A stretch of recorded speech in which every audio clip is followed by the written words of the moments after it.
मित्रों नमस्कार, मैं लेकर आया हूं गुरुकुल ज्ञान गंगा चैनल में पंवार राजवंश की एक और खूबसूरत वीडियो। इससे पहले हम पंवार राजवंश की 3 महत्वपूर्ण वीडियोज पढ़ चुके हैं। यदि आपने वह वीडियोज नहीं देखी है तो आप हमारी प्लेलिस्ट में जाकर के उस वीडियो को भी वॉच कर सकते हैं, क्योंकि हमारे पंवार वंश के एक एक डिटेल हम बता रहे हैं। जितने भी आपके एग्जाम्स में आने वाले हैं वो सभी तथ्यों को हम यहाँ पर क्लियर कर रहे हैं। और इतना नहीं, हम शॉर्टकट मेथड में भी बता रहे हैं आपको, ट्रिकी मेथड में, जितने कि आपके एग्जाम के लिए महत्वपूर्ण हो रहे हैं। तो आप वीडियो को लास्ट तक जरूर देखें। यदि आप गुरुकुल ज्ञान गंगा चैनल पर पहली बार आए हैं तो इस चैनल को सब्सक्राइब जरूर कीजिएगा, क्योंकि हम पढ़ने वाले हैं पंवार वंश के बहुत महत्वपूर्ण राजा के बारे में, श्याम शाह तथा उनके चाचा महिपत शाह के बारे में। देखिए, श्याम शाह और महिपत शाह के बारे में बहुत रोचक तथ्य हैं। इनसे रिलेटेड एग्जाम्स में प्रश्न जरूर बनते हैं। तो देखते हैं हम कौन से महत्वपूर्ण राजा रहे हैं और क्या इनके बारे में डिटेल्स हैं।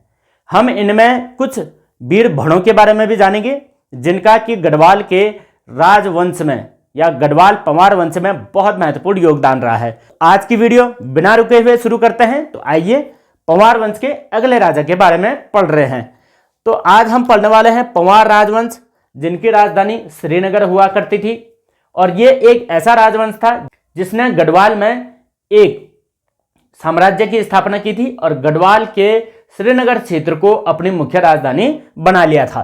तो यहां पर बात करते हैं जिन राजाओं के बारे में आज हम पढ़ रहे हैं। वे राजा है पहले श्याम शाह।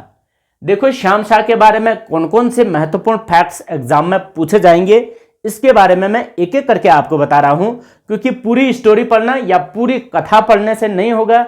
हमें स्मार्ट स्टडी करनी होगी, यानी की पॉइंट्स को पकड़ना होगा, जिससे कि एग्जाम्स में कोई भी प्रश्न ना छूटे। आने वाले पटवारी, पुलिस, लेखपाल या आप फॉरेस्ट गार्ड का दे रहे हैं, वहां के लिए ये रामबाण हो रहा है। देखिए, एक भी पॉइंट छूटना नहीं चाहिए। तो हम पढ़ रहे हैं श्याम शाह के बारे में। इनके शासनकाल की बात करें तो शासनकाल 1611 से लेकर के 31 तक रहा है। अब इनके बारे में क्या क्या खास बातें हैं, देखिए। पहली बात हो जाता है कि दापा को जीतकर इन्होंने अपना वर्चस्व स्थापित किया था, जैसे इनके पिता ने किया था, जिनका नाम की मान शाह था। वैसे ही इन्होंने भी दापा को जीता था। दापा का मतलब आज के हिसाब से आप तिब्बत लगा लीजिए।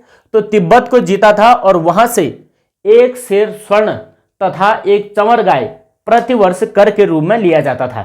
किसके द्वारा? श्याम शाह के द्वारा। जबकि इनके पिता मानसा की बात करें तो उन्होंने 1.25 सेर स्वर्ण लिया था, 1 सेर से ऊपर, और इन्होंने 1 सेर लिया। और साथ ही साथ इन्होंने चंवर गाय लिया, और वो लेते थे क्या? चौसिंगिया खाड़ू। तो पिता और पुत्र में थोड़ा सा ये अंतर हो गया। इन्होंने भी दापा को जीता और पिता ने भी दापा को जीता था। पहली बार दापा को जीता था इनके पिता मानसा ने, लेकिन इन्होंने दूसरी बार ये दापा को फिर से जीत लिया था। उसके बाद एक और बात करें इनके बारे में, क्योंकि दापा को तो जीत लिया है, दापा से इस प्रकार से कर इन्होंने ले लिए थे, चंवर गाय भी ले ली थी, और साथ ही साथ 1.25 सेर स्वर्ण भी ले लिया था। अगली बात करें इनके कि जहांगीरनामा के अनुसार इस राजा को दिल्ली के मुगल शासक जो थे जहांगीर, उन्होंने इन्हें श्याम शाह को हाथी और घोड़ा दिया था उपहार में आगरा से। कई कंफ्यूजन ऐसा भी हो सकता है कि श्याम शाह ने तो नहीं दिया। नहीं, श्याम शाह ने नहीं दिया, बल्कि ये जहांगीर ने दिया था। किसे? श्याम शाह को। यानी अभी तक गढ़वाल में श्याम शाह के दौर तक बहुत अच्छे संबंध बन रहे थे मुगलों से। किसके? पंवार राजवंश के। तो पंवार राजवंश के अच्छे संबंध थे और हाथी घोड़ा भी इन्हें दिया गया था जहांगीर के द्वारा। अब उसके बाद श्याम शाह के बारे में कुछ और बातें और जान लेते हैं, कौन कौन से इनके समय की खास बात थी। एक बात यह थी कि पहली बार तिरमल चंद को शरण देने वाला जो राजा था वह था श्याम शाह। अब यह तिरमल चंद कौन था? तिरमल चंद एक्चुअली कुमाऊं के चंद राजवंश का राजा था, भागवी राजा। क्योंकि ये वहां पर राजा तो नहीं बना था, अभी इसके बाद बनते हैं। होता क्या है कि वहां अराजकता फैल जाती है, राज विद्रोह चलता है, वहां पर 2 गुटों में आपस में मतभेद हो जाते हैं और वहां राजद्रोह उत्पन्न हो जाता है। उस वजह से वहां के जो बुद्धिजीवी मंत्रीगण होते हैं वे तिरमल चंद को कहते हैं कि आप गढ़वाल के राजा श्याम शाह के यहाँ शरण ले लीजिए। तो कुछ समय ये यहाँ शरण लेते हैं और श्याम शाह ने शरण दी थी। उसके पश्चात तिरमल चंद यहाँ से अपनी जान बचाने के बाद जब कुमाऊं में जाते हैं तो कुमाऊं में राजा बनते हैं। तो श्याम शाह ने इन्हें शरण दी थी कहां? श्रीनगर गढ़वाल में। एक और बात जान लेते हैं कि 1626 में सत्यनाथ मंदिर का जीर्णोद्धार इनके द्वारा किया गया था, श्याम शाह के द्वारा। किस मंदिर का? सत्यनाथ भैरव का मंदिर, जो कि सत्यनाथ भैरव का मंदिर अजयपाल ने बनवाया था देवलगढ़ में। आप देवलगढ़ की बात करें तो देवलगढ़ में बनाया था किसने? श्याम शाह ने जीर्णोद्धार किया था और अजयपाल ने बनवाया था। उसके बाद अगर बात करें श्रीनगर के, तो श्रीनगर में एक सिलसारी नामक गांव था, इसका कुछ अंश इन्होंने एक शिवनाथ जोगी को दान भी दिया था। यह भी इंपॉर्टेंट पॉइंट हो सकता है कि शिवनाथ जोगी को सिलसारी गांव का कुछ अंश किसने दान दिया था? यह भी श्याम शाह ने दिया था। इतनी सारी बातें होगी हैं श्याम शाह से रिलेटेड। अब एक महत्वपूर्ण तथ्य जान लेते हैं इनके बारे में, वो है इनकी मृत्यु का रहस्य। एक्चुअली मृत्यु का रहस्य क्या हुआ था? एक दुर्घटना हुई थी। श्याम शाह चले गए अलकनंदा नदी में बोटिंग करने।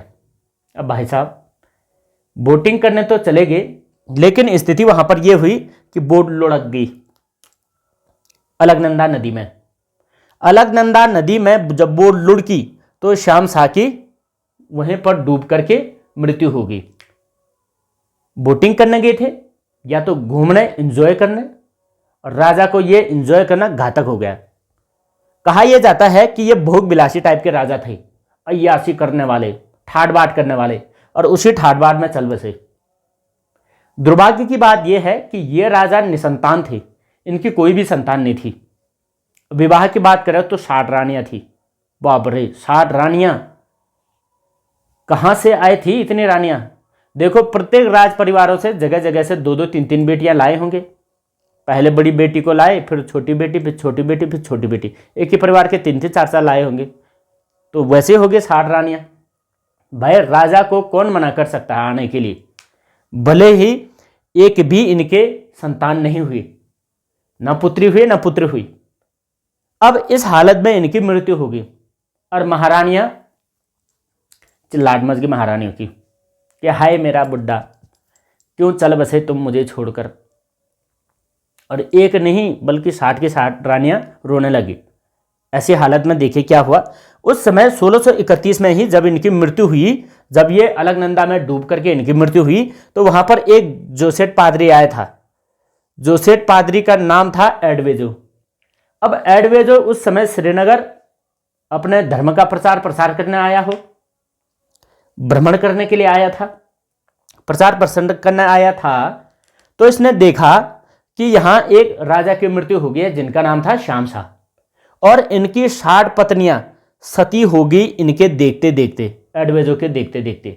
और इन्होंने इस विचार को व्यक्त किया और लेख लिखा और कहा कि यहां पर श्रीनगर में सती प्रथा का प्रचलन है और 60 रानियां सती होगी एक साथ। अंग्रेज हताश हो गया कि my God, what's going on, ये हो क्या रहा है।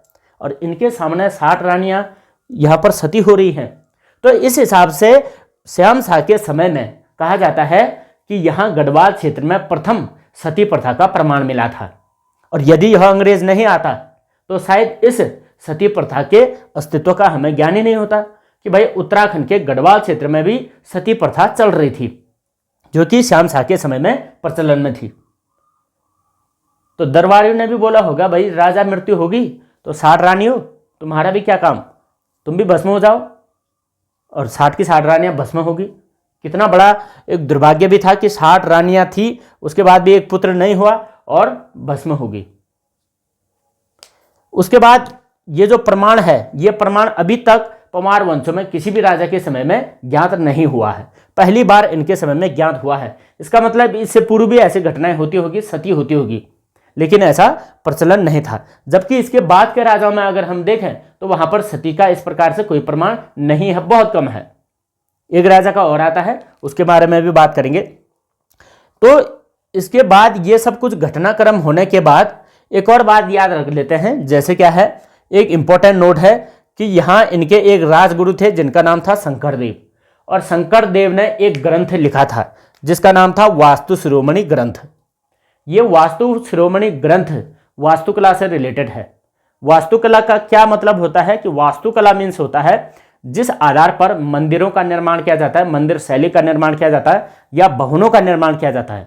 वास्तुकला को ध्यान में रखते हुए कौन सी दिशा में दरवाजा होना है, कौन सी दिशा में पीठ होनी है और किस हिसाब से किस स्थान पर बनना है, वो सारी वास्तुकला और मंदिर का डिजाइन और कला वगैरह ये सब कुछ के लिए एक ग्रंथ लिखा गया है जिसका नाम है वास्तु शिरोमणि। तो वास्तु शिरोमणि से रिलेटेड या वास्तुकला से रिलेटेड पंवार वंश में पहला ग्रंथ था ये।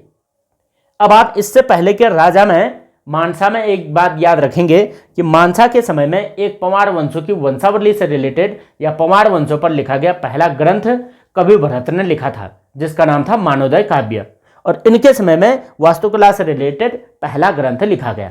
तो इतनी बातें या इतनी जानकारी हमने किससे रिलेटेड याद रखनी है, श्याम शाह, जिनकी टोटल 60 पत्नियां और अलकनंदा में डूब करके मृत्यु हुई, वो एक अकाल मृत्यु थी। अब इन राजा को यानी श्याम शाह को अत्यधिक भोग विलासी होने के कारण कई जगह गढ़वाल का तुगलक भी कहा जाता है। तो इसे भी हम याद रखेंगे कि गढ़वाल का तुगलक नाम से किसे जाना जाता है, श्याम शाह को। तो इस प्रकार से इनकी जानकारी हमने याद रखी और ये दिल्ली भी गए थे, दिल्ली में जहांगीर से इनकी मुलाकात हुई थी और जहांगीर ने इन्हें उपहार भी दिया था, घोड़ा और हाथी। तो ये जानकारी थी श्याम शाह से रिलेटेड इंपॉर्टेंट की पॉइंट है। ये वास्तु शिरोमणि ग्रंथ भी आप याद रखेंगे। पादरी एडवेजो जिन्होंने वर्णन दिया 60 पत्नियों के सती होने का प्रमाण, और यहां से ये हम याद रखेंगे जीत, दापा को जीता था। एक शेर स्वर्ण लेते थे, सोने का चूर लेते थे जो नदियों से निकाला जाता था। फिर संवर गाय भी इन्होंने ली। गढ़वाल का तुगलक नाम भी इन्हें कहीं कहीं कहा जाता है। जहांगीर ने इन्हें हाथी घोड़ा दान दिया था। त्रिमल चंद को शरण दी थी। सिलसारे गांव का कुछ अंश इन्होंने शिवनाथ जोगी को दान दिया था। सत्यनाथ भैरव का जीर्णोद्धार किया था। इतनी सारी बातें याद रखनी है और फाइनल हो गया है हमारे श्याम शाह से रिलेटेड जितनी भी बातें थी क्लियर। अब इनके बाद यह जान लेते हैं कि राजा कौन रहा, क्योंकि ये तो निसंतान थे, इनके तो कोई भी पुत्र नहीं थे।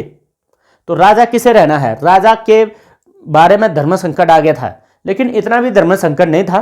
राज्य के जितने भी मंत्रिमंडल थे, जितने भी बुद्धिजीवी लोग थे, उन्होंने विचार किया कि पंवारों में से ही किसी को बनाया जाए। तो पंवारों में उस समय इनके चाचा जी जिनका नाम कि महिपत शाह था, वो अभी भी जीवित थे, और महिपत शाह ने उसके बाद श्याम शाह की मृत्यु के बाद राजगद्दी का पद संभाला। चाचा जी यानी मान शाह के भाई। अब आप लगाओ, श्याम शाह की जब मृत्यु हुई, श्याम शाह की मृत्यु के बाद इनकी तो उम्र काफी होगी, क्योंकि ये तो है चच्चा। तो चच्चा जी की आयु ज्यादा थी, और आयु ज्यादा थी लेकिन बहुत जबरदस्त राजा थे, बहुत भयंकर वीर। तो इनके बारे में जान लेते हैं भाई, महिपत शाह कौन थे। महिपत शाह ने वैसे शासन तो ज्यादा नहीं किया, 1631 से 1634 तक इनका शासनकाल रहा, लेकिन इस शासनकाल में बहुत भयंकर काम किए इन्होंने। देखो कौन कौन से काम किए। तो अगर हम बात करें इनकी उम्र की, तो जब ये राजा बने तब 48 वर्ष के थे। 48 वर्ष के, जितने वर्ष के लगभग हमारे मुख्यमंत्री धामी जी हैं, उनकी एज में ये राजा बने। उस समय एक वृद्ध राजा भी कहा जाता था, वृद्ध के रूप में। 48 वर्ष का मतलब हो गया था रिटायरमेंट की एज थी राजा से। लेकिन रिटायरमेंट कहां से होना था, पिछले वंश का अंत हो गया है, तो भाई नए आदमी को तो पद संभालना ही था। तो इन्होंने पूरे पंवार वंश में सबसे वृद्धावस्था में पद ग्रहण किया, राजा का पद, क्योंकि श्याम शाह के चाचा जी थे। क्योंकि इनकी तो संतान नहीं थी, तो चाचा जी को ही राजा बनना पड़ा। उसके बाद इनके बारे में कई तथ्य कहा जाते हैं। इनको कुछ उपनामों से जाना जाता है। देखो कैसे कैसे उपनाम। एक नाम होता है, वो कहा जाता है गर्वभंजन। देखो गर्वभंजन, एक शब्द और आएगा इसके बाद, गर्भभंजक। तो ये आप याद रखेंगे, ये गर्वभंजन है। भंजन, गर्व का मतलब इन्होंने क्या किया था, अपने राज्य के चारों दिशाओं में विजय अभियान चलाया था। चारों दिशाओं का मतलब पश्चिम क्षेत्र में भी चलाया था, जहाँ की सिरमौर क्षेत्र को इन्होंने जीता, जौनसार क्षेत्र को जीता था। पूर्वी क्षेत्र में भी इन्होंने चलाया, उत्तर दिशा में भी इन्होंने चलाया। उत्तर दिशा का मतलब दापा तक भी गए, दापा को भी जीता, तिब्बत को, और दक्षिण गढ़वाल को भी जीता था। दक्षिण गढ़वाल की सीमाएं निर्धारित करके पूरा गढ़वाल क्षेत्र को संरक्षित करके चारों दिशाओं में विजय किया। तो चारों दिशाओं में विजय करने के लिए ही इनको गर्वभंजक कहा जाता है। तो गर्वभंजन का मतलब है चारों दिशाओं में इन्होंने कई राजाओं के गर्व का चूर चूर किया था। इसलिए इन्हें गर्वभंजन के नाम से जानते हैं। अब एक इन्हें कहा जाता है उपनाम महाप्रचंड भुजदंड।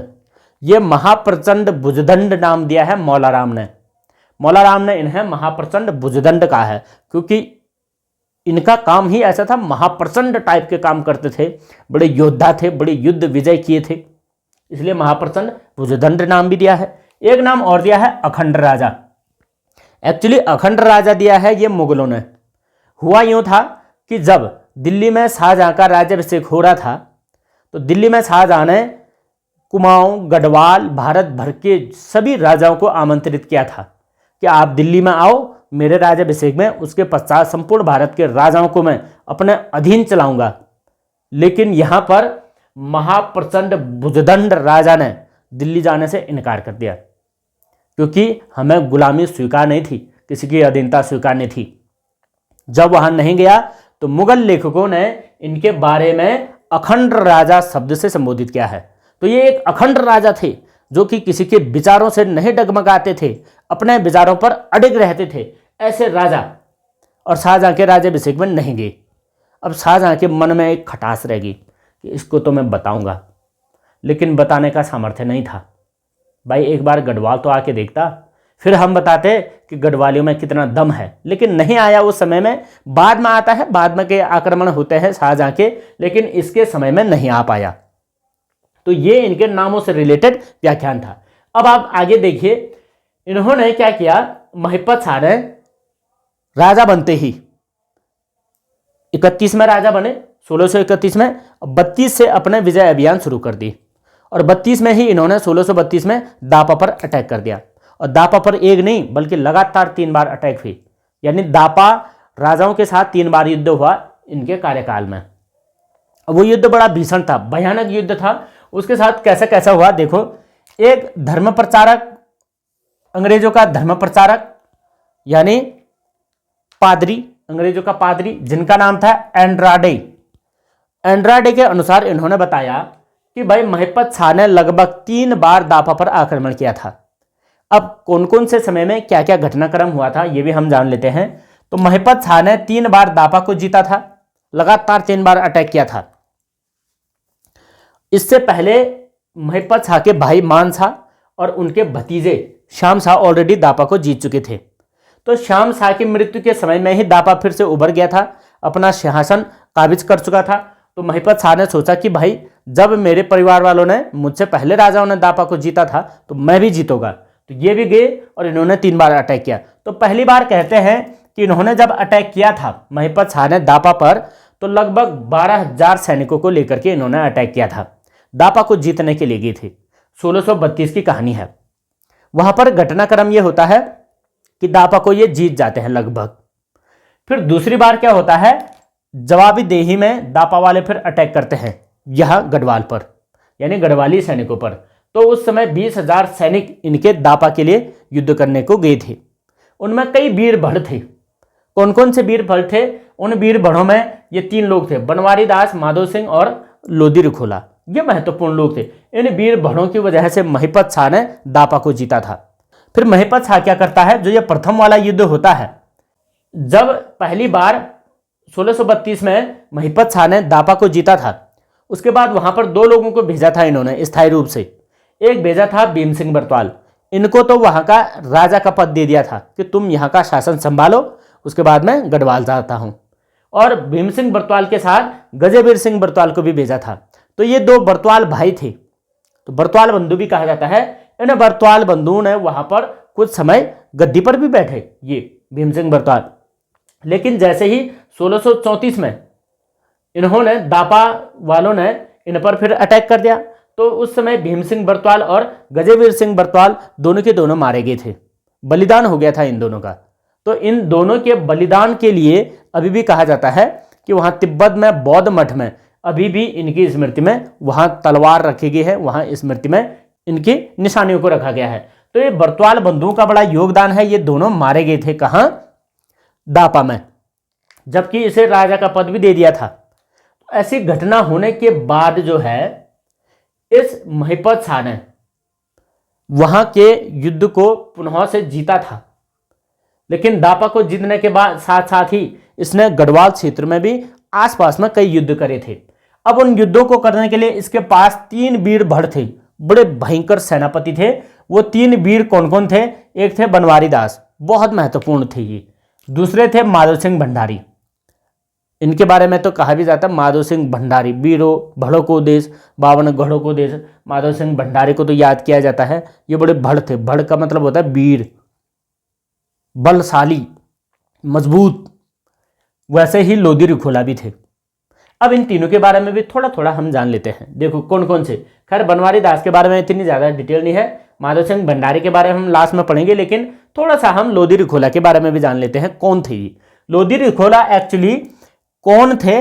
लोधी रिखोला ने सिरमौर, तिब्बत, दक्षिण गढ़वाल इन क्षेत्रों में विजय किया था। लोधी रिखोला एक बार ये महिपत शाह के साथ तिब्बत भी गए थे विजय करने के लिए। तिब्बत विजय करने के पश्चात लोधी रिखोला को गढ़वाल में ही रखा गया कि तुम ऐसा करो, तुम गढ़वाल क्षेत्र में, गढ़वाल के दक्षिण क्षेत्र और गढ़वाल के पश्चिम क्षेत्र पर विजय करो। और राजा स्वयं दापा पर अटैक करने के लिए चले गए थे। उसके बाद हुआ यह था कि इन लोधी रिखोला ने सिरमौर, जौनसार क्षेत्र को विजय कर दिया था। सिरमौर के राजा को भी विजय कर दिया था। तो सिरमौर के राजा शायद से उस समय मानधाता प्रताप रहे हों, तो मानधाता प्रताप को भी विजय कर दिया था। तो सिरमौर के लोग जो है गढ़वाल राजाओं से हार गए थे। उसके बाद तिब्बत क्षेत्र को भी जीतने में लोधी रिखोला का बड़ा हाथ था। और गढ़वाल के दक्षिण क्षेत्र को भी इन्होंने सीमांकन किया था, यानी दक्षिण क्षेत्र को भी विजय किया था। तो इस आधार पर लोधी रिखोला को गढ़वाल का संरक्षक कहा जाता था। बहुत ही महत्वपूर्ण था। गढ़वाल का संरक्षक या गढ़वाल का रखवाला के रूप में उपाधि भी दी थी महिपत शाह ने इन्हें। किसे? लोधी रिखोला को, क्योंकि लोधी रिखोला के ही हिम्मत से ही गढ़वाल को सुरक्षा मिली थी। उसके बाद गढ़वाल में इन्हें एक उपनाम के नाम से भी जाना जाता है। वह उपनाम था गढ़वाल का भीम। किसे कहा जाता था? लोधी रिखोला को। तो गढ़वाल का भीम नाम से भी इन्हें जाना जाता है, क्योंकि भीम के समान इन्होंने बलशाली कार्य किया था। कई बार ये कहा जाता है कि भाई महिपत शाह ने अपने मंत्रियों की कूटनीति से, षड्यंत्रकारी कूटनीतियों से लोधी रिखोला को ही मरवा दिया था। और ये सबसे बड़ा नुकसान था किसे? महिपत शाह के लिए, क्योंकि लोधी रिखोला वो व्यक्ति था जिसने गढ़वाल को इतनी बड़ी सुरक्षा दी थी और सिरमौर राज्य को भी जीत करके लाया था। लेकिन मंत्रियों के षड्यंत्रकारी विचारों से क्या किया? राजा ने स्वयं इस लोधी रिखोला को ही मरवा दिया। वो लोधी रिखोला जिन्हें कि इन्होंने खुद गढ़वाल का रखवाला के रूप में उपाधि दी थी, उन्हें कैसे मार दिया? ये राजा की एक बहुत बड़ी गलती थी और त्रुटि थी। इसका खामियाजा राजा को भुगतना भी पड़ा। अब वो कैसे भुगतेंगे उसके बारे में भी अभी बात करेंगे। एक बात और आती है इनसे रिलेटेड, महिपत शाह से रिलेटेड। वो बात ये आती है कि महिपत शाह ने जब तिब्बत आक्रमण किया था उस समय रोटी सूची प्रथा भी चलाई थी। एक्चुअली रोटी सूची का क्या मतलब है? रोटी का मतलब रोटी है, सूची का मतलब शुद्धता से है, साफ स्वच्छ शुद्धता। अब रोटी सूची का मतलब ये हुआ था 1632 में ही ये चला था। ये प्रथा कैसे हुई थी? देखिए एक बात बताता हूँ मैं कि अजय पाल के समय में अजय पाल ने एक प्रथा चलाई थी जिसमें कहा गया था कि सिरोला ब्राह्मणों की नियुक्ति की थी। अब वो जो सिरोला ब्राह्मण होते थे वो एक्चुअली राजमहल के पवित्र भोजन का पकवान बनाते थे या पकाते थे। अब उस पवित्र भोजन को राजमहल में विशेष लोग खाया करते थे या राजा खाते थे। वो ऐसा भोजन होता था जिस पर कि आम आदमी का हस्तक्षेप न हो। जैसे बारातों में भोजन पकाए जाते थे पहले समय में, उसी प्रकार से सिरोला ब्राह्मण नियुक्ति किए थे। लेकिन सिरोला ब्राह्मणों का काम होता था कि वो रोटी भी बनाते थे, भात भी बनाते थे, सब चीज़ बनाते थे। अब यहाँ पर जब युद्ध हुआ तिब्बत में, तो ट्रांस हिमालयी क्षेत्रों में जो कि तिब्बत के उच्च पठारिया क्षेत्र में, उस उच्च पठार में ब्राह्मणों को दिक्कत आने लगी, ठंड होने लगी, क्योंकि रोटियां बनती थी रात्रि को। अब ठंड होने लगी क्योंकि ब्राह्मणों के लिए एक नियम था कि जब भी सिरोला ब्राह्मण भोजन पकवान करेंगे तो बिना सिले हुए वस्त्र पहनेंगे, अर्थात धोती पहनेंगे। भाई आप ये लगाओ, तिब्बत क्षेत्र में धोती पहन करके रात के समय में भोजन पकाना या रोटी पकाना इतना आसान नहीं था। तो उस समय इन्होंने एक नियम बनाया कि चलो रोटी ऐसा है, रोटी को कोई भी बना सकता है, अन्य सैनिक बनाएंगे या अन्य ब्राह्मण बनाएंगे, ये जो सिरोला ब्राह्मण है वो नहीं बनाएगी। तो नई प्रथा लागू कर दी थी। तो आज भी आपने देखा होगा कि बारातों में क्या होता है कि भाई जब बरातों में भात पकाने वाली बात आती है तो भात पकाया जाता है सुरोला ब्राह्मणों के द्वारा, लेकिन रोटियां महिलाएं भी बना देती हैं या कई बच्चे भी बना देते हैं, बुढ़े खाटे सब लोग रोटियां बनाते हैं। तो इस प्रकार से रोटी सूची प्रथा का मतलब था कि रोटी शुद्ध मानी जाएगी, कोई भी बनाएगा, लेकिन भात कौन पकाएगा, वो सुरोला ब्राह्मण ही पकाएंगे। तो ऐसी स्थिति में सुरोला ब्राह्मण भी साथ में ले गया था, भाई राजा का भोजन तो वही बनाएंगे, लेकिन रोटियां बनाने के लिए उन्होंने अन्य लोगों को भी नियुक्त कर दिया था। तो इस प्रकार से ये रोटी सूची प्रथा भी थी। अब इसके बाद पूछा जाता है कि महिपत शाह के अंत के पीछे क्या कारण रहा, किस प्रकार से महिपत शाह की मृत्यु हुई थी, क्योंकि ये राजा तो केवल 31 से 34 तक रहे। तो मृत्यु के पीछे का कारण मैं बताता हूँ क्या क्या रहा था। इनकी कुछ गलतियां भी थी। देखो महिपत शाह की मृत्यु के पीछे का कारण क्या था। देखो एक तो पहले इन्होंने लोधी रिखोला की मृत्यु करा दी थी, लोधी रिखोला के मार दिया था। अब वो क्यों मारा था, क्योंकि मंत्रियों के षड्यंत्रकारी कूटनीति विचारधारा के कारण। इसका उन्हें बहुत पछतावा हुआ। बाद में जब पता चला होगा कि भाई लोधी रिखोला तो भला आदमी था, अरे क्यों मरवाया मैंने, तो राजा को आत्मग्लानि हुई कि मैंने सही नहीं किया यार, ये गलत हो गया है। उसके बाद एक दूसरी गलती इनकी रही, इन्होंने नागा साधुओं की हत्या कर दी। कहा यह जाता है कि नागा साधु कुछ नृत्य कर रहे थे, संगीत कर रहे थे, शायद ये राजा को अच्छा नहीं लगा तो राजा ने उन्हें भी मरवा दिया। और बाद में पता चला कि ये तो नागा साधु थे, ये बहुत बड़ा पाप कर दिया। अब क्या होगा। महाराज दरबार में आए, महारानी जो इनकी पत्नी थी उनका नाम था कर्णावती। कर्णावती के पास अपनी बात बताई होगी कि महारानी आज मुझसे एक पाप हो गया, वो पाप ये हो गया कि नागा साधु मार दिए, अब क्या होगा। तो राज्य में सब लोग निंदा की नजरों से देखने लग गए राजा को। अब एक राजा जो कि इतने बड़े पाप कर रहा है तो जनता उन पर कैसे विश्वास करेगी। तो उनके लिए उनके कुलीन जो ब्राह्मण विद्वान होते थे उन्होंने एक विचार दिया कि भाई देखो इस पाप से निजात पाने के लिए आपको साधना करनी होगी, भक्ति करनी होगी, या आपको इससे निजात पाने के लिए किसी मंदिर में शरण लेकर के वहाँ आपको तपस्या करनी होगी। राजा ने कहा ठीक है मैं तपस्या कर लेता हूँ, भाई गलती मैंने स्वीकार ली है, मैं तपस्या करने को राजी हूँ। जब ये तपस्या करने के लिए कहा जाता है कि ऋषिकेश के भरत मंदिर में गए, जहाँ की विष्णु भगवान की प्रतिमा है, वहाँ भरत मंदिर में गए तो रात्रि के समय में ये तपस्या में लीन थे। रात्रि के समय में जैसे ही तपस्या कर रहे थे तो इन्होंने देखा कि मूर्ति के समीप ये तपस्या कर रहे थे, तो इन्होंने ये देखा कि यार मूर्ति की जो आंखें है वो उन्हें ही देख रही है। अब आप एक बात ये लगा लीजिए कि जैसे तस्वीर होती है या मूर्ति होती है, आप किसी भी जगह पर बैठिए ऐसा लगता है ये मुझे ही देख रहा है। तो राजा ने ये समझा उस समय, क्योंकि आत्मग्लानि भी उन्हें हो रखी थी, और राजा को ये महसूस हुआ कि ये मूर्ति मुझे घूर घूर कर देख रही है और ये कह रहा है कि तू पापी है, तू दुष्ट है, तू अन्यायी है। इस प्रकार के भाव उनके मन में आए और उन्होंने मति भ्रम के कारण उस मूर्ति की आंखें निकाल दी थी। अब हो गया इनसे तीसरा पाप, जो कि सबसे महान पाप था, मूर्ति की आंखें निकालना। यह कैसा पाप कर दिया, वो भी राजा होते हुए। और इस पाप को करने के बाद वे फिर से श्रीनगर आए, फिर से राजमहल में गुरुओं से वार्तालाप करने लगे कि गुरुदेव अब हमें कुछ उपाय बताइए, मुझसे तो एक और पाप हो चुका है, अन्याय हो चुका है।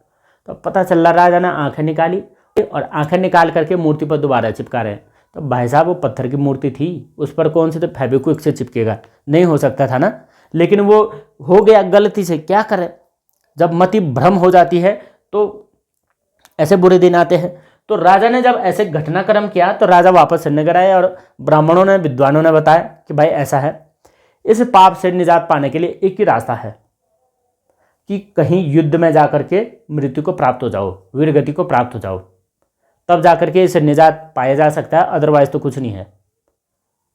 क्योंकि राजा तो था लेकिन जनता ने इनका तिरस्कार करना शुरू कर दिया कि भाई ऐसे राजा का हम कैसे पूछ सकते हैं जिन्होंने कि इतने प्रकार के पाप कर दिए हैं। तो आप ऐसा कीजिए, किसी युद्ध में जाकर के मृत्यु को प्राप्त हो जाइए। ये यही करते हैं। इस बात को स्वीकार करते हुए ये 1634 में कुमाऊं युद्ध में जाते हैं और कुमाऊं युद्ध में त्रिमल चंद से इनका युद्ध हो जाता है और सेना के आगे से स्वयं चले जाते हैं कि आओ मारो मुझे। जब मारो मुझे हुआ तो युद्ध में वीरगति को प्राप्त हो गए। जब वीरगति को प्राप्त हो गए तो इनके शीश से ये कलंक भी निकल गया, जो पाप की थी, हो गया, राजा की मृत्यु होगी। लेकिन यहाँ पर एक दुखद बात ये थी कि इनके जो पुत्र थे, कर्णावती के बेटे, जिनका नाम पृथ्वीपति सा था, वो अभी नादान थे। तो नादान थे, नाबालिग थे। तो नाबालिग अवस्था में इनके पुत्र को राजमाता कर्णावती ने संरक्षण दिया।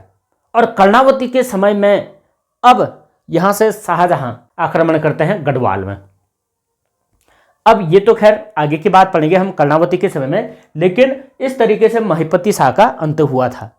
तो महिपति शाह ने इतने कुछ कार्य किए हैं, और इन कार्यों में आपको याद ये रखना है, रोटी सूची प्रथा याद रखनी है, वेरी इंपॉर्टेंट, ये पूछा जाना है। उसके बाद दूसरा ये याद रखना है कि दापा पर आक्रमण किया था, 3 बाला का तार, इंपॉर्टेंट आता है भैया। इनके सेनापति के नाम तो 1000 बार आ चुका होगा। अब आपको याद रखना है सेनापति कौन कौन थे, बनवारी दास, माधो सिंह भंडारी और लोधी रुखोला, 3 इंपॉर्टेंट। और गढ़वाल का रखवाला किसे कहा जाता है, लोधी रुखोला को। गढ़वाल का भीम, लोधी रुखोला को। और स्वयं राजा के लिए क्या क्या कहते हैं, गर्वभंजन, महाप्रचंड भुजदंड, अखंड राजा, ये इतने नाम किसके हैं, महिपत शाह के। था ही ऐसा अखंड टाइप का राजा। ये सारे कुछ बातें याद रखनी है। इनसे रिलेटेड क्या याद रखने को बोला है, एक तो इनकी मृत्यु का कारण भी याद रखें, ये बार बार पूछा जाता है।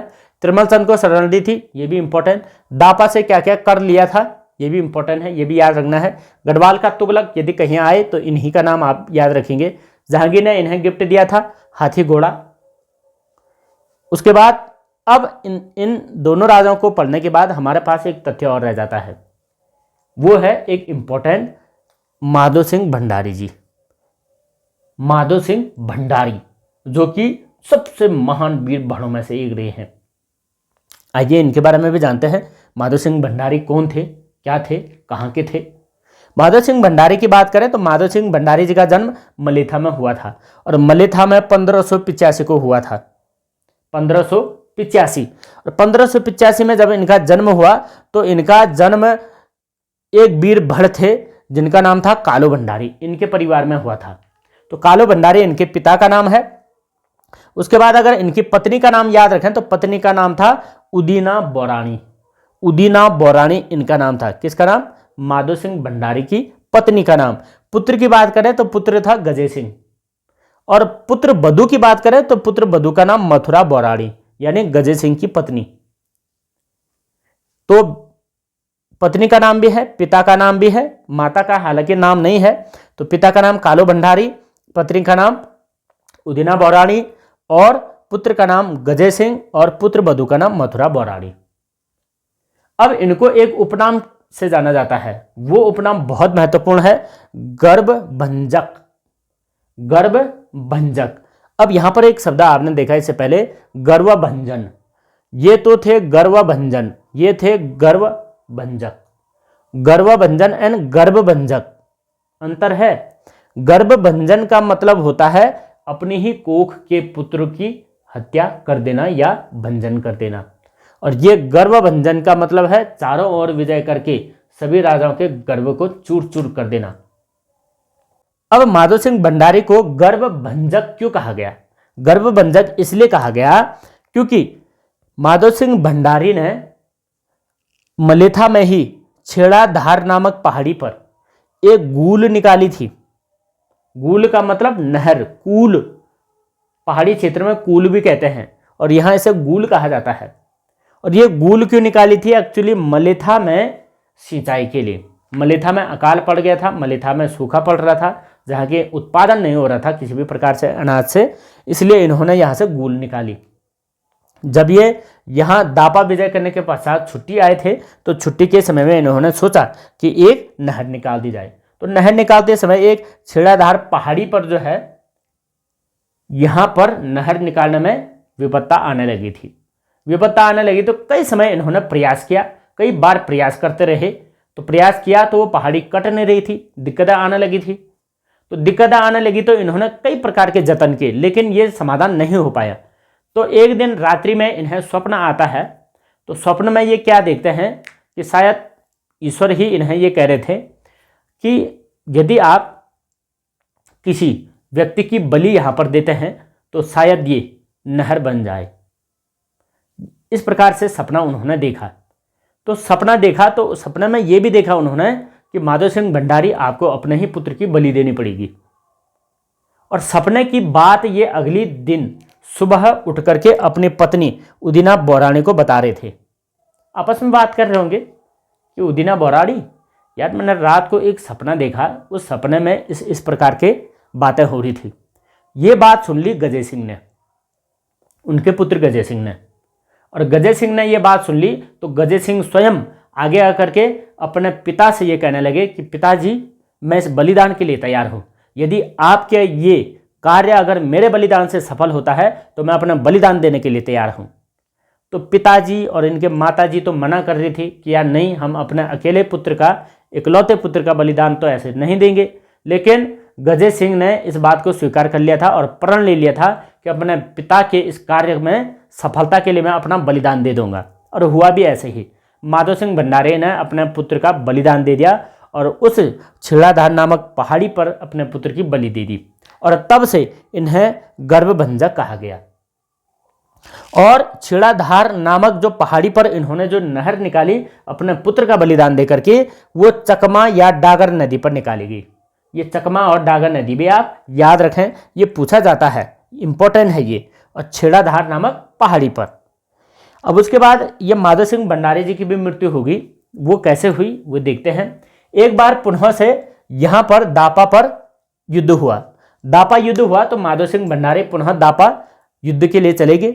दापा युद्ध के लिए चले गए तो दापा युद्ध में 1640 में तुमुल क्षेत्र में, तुमुल के युद्ध में माधव सिंह भंडारी भी वीरगति को प्राप्त हो गए। तो जब ये वीरगति को प्राप्त हुए तो 1640 में ही ये सतलज नदी के किनारे वीरगति को प्राप्त हुए। क्योंकि आपको जानकारी होगी कि सतलज नदी का उद्गम भी तिब्बत से ही होता है, राकस नामक ताल से। तो राकस ताल के ही आसपास ये क्षेत्र होगा। दापा पर आक्रमण कर रहे थे और वहां पर वीरगति को प्राप्त हो गई। लेकिन माधव सिंह भंडारी जी की कहते हैं कि एक इच्छा थी कि यदि मेरी मृत्यु किसी भी क्षेत्र में हो, लेकिन मेरा अंतिम जो संस्कार किया जाना है वो हरिद्वार गंगा घाट पर ही किया जाएगा। इस इच्छा को पूर्ण करने के लिए इनके पार्थिव शरीर को गंगा घाट हरिद्वार पर लाया गया और वहीं पर इनका जो है अंतिम संस्कार भी किया गया था। तो माधव सिंह भंडारी का योगदान की बात करें तो माधव सिंह भंडारी का वीर भणों के रूप में भी योगदान है। गढ़वाल को विजय दिलाने में भी इनका नाम है और अपने पुत्र की बलि दी थी। ये इतना बड़ा महान कार्य माधव सिंह भंडारी जी के द्वारा किया गया। जैसे आपने एक गाना भी सुना होगा माधव सिंह भंडारी जी से रिलेटेड, एक बहुत ही अच्छा गाना है, बहुत सुरीला गाना है। यदि आप सुनना चाहें तो आप YouTube में सर्च करके उसे भी सुन सकते हैं। एक बहुत अच्छा गाना है कि तेरे माधो नी आयो माधो सिंगा, बॉडी नी आयो माधो सिंगा। इस प्रकार से कहा जाता है कि नई ऋतु आएगी माधो सिंगा। ये कई प्रकार के शब्द हैं, हालांकि मुझे इतना याद तो नहीं है, लेकिन गाना बहुत ही अच्छा है। और वो माधव सिंह से रिलेटेड था क्योंकि माधव सिंह जी की यहाँ पर जो है शहादत हो चुकी थी। वे यहाँ पर वीरगति को प्राप्त हो गए थे तुमुल के युद्ध में। तो इतनी जानकारियां हमने याद रखी भाई, श्याम शाह से रिलेटेड भी और महिपत शाह से रिलेटेड भी। जबकि ये श्याम शाह इनके भतीजे थे, ये चाचा थे। तो चाचा जी ने तो इस प्रकार के कई प्रकार के कार्य भी किए थे और कई प्रकार इनके गलतियां भी हुई थी। और उन गलतियों का पश्चाताप करने के लिए, यानी उनसे मुक्ति पाने के लिए इन्होंने जबरन जो है कुमाऊं में आक्रमण कर दिया था और कुमाऊं में युद्ध में ये वीरगति को प्राप्त हो गए थे। इतनी जानकारियां हमने इनसे रिलेटेड याद रखनी है। तो इस प्रकार से हमारी ये आज की वीडियो भी खत्म होती है। अगले पंवार वंश की नई वीडियो सीरीज के लिए आप इंतजार करें। तब तक के लिए आप सभी को जय हिंद, जय उत्तराखंड।